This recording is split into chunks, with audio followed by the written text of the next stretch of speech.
Assalamualaikum warahmatullahi wabarakatuh. Salam guru kreator.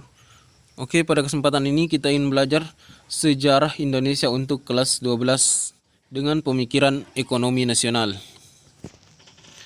Oke, langsung saja kita masuk kepada pembahasan.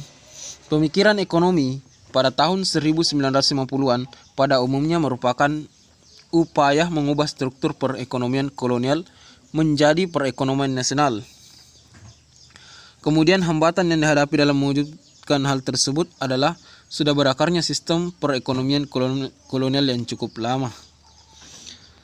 Perhatian terhadap perkembangan pembangunan ekonomi dicurahkan oleh Sumitro Jojo Hadikusumo. Ia berpendapat bahwa pembangunan ekonomi Indonesia pada hakikatnya adalah pembangunan ekonomi baru.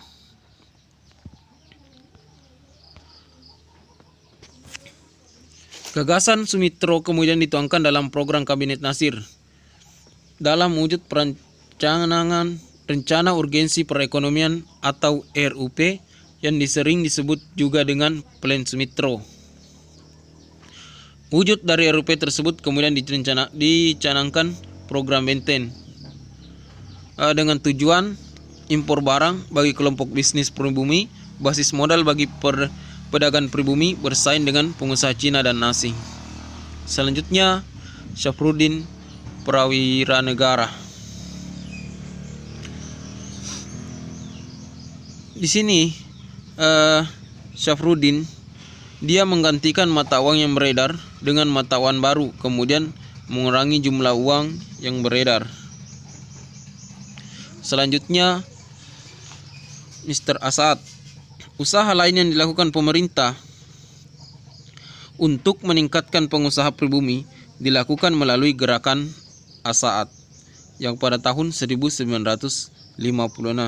Gerakan Asaat memberikan perlindungan khusus bagi warga negara Indonesia asli dan segala aktivitas usaha di bidang perekonomian dari persaingan dengan pengusaha asing pada umumnya dan warga keturunan Cina pada khususnya, dengan tujuan mencegah monopoli ekonomi dari pengusaha dengan memajukan perekonomian masyarakat pribumi.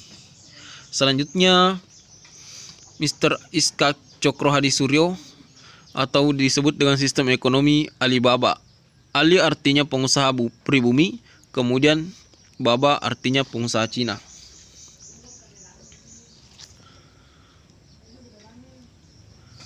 Jadi orang Indonesia di sini hanya digunakan untuk memperoleh lisensi yang pada kenyataannya yang menjalankan lisensi tersebut adalah perusahaan keturunan Cina.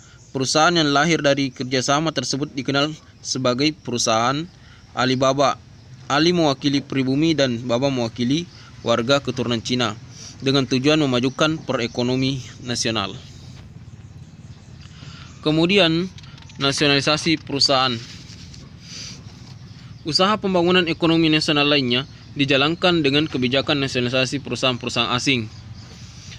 Nasionalisasi ini berupa tindakan pencabutan hak milik Belanda atau asing kemudian diambil alih atau ditetapkan statusnya sebagai milik pemerintah Republik Indonesia dengan tujuan tahap pengambilalihan dan tahap nasionalisasi.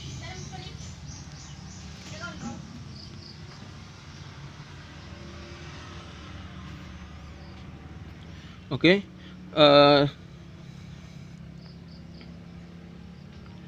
jadi tahap nasionalisasi ini terbagi atas dua. Ya, yang pertama itu tahap pengambilalihan penyitaan dan penguasaan atau sering disebut dengan di bawah pengawasan.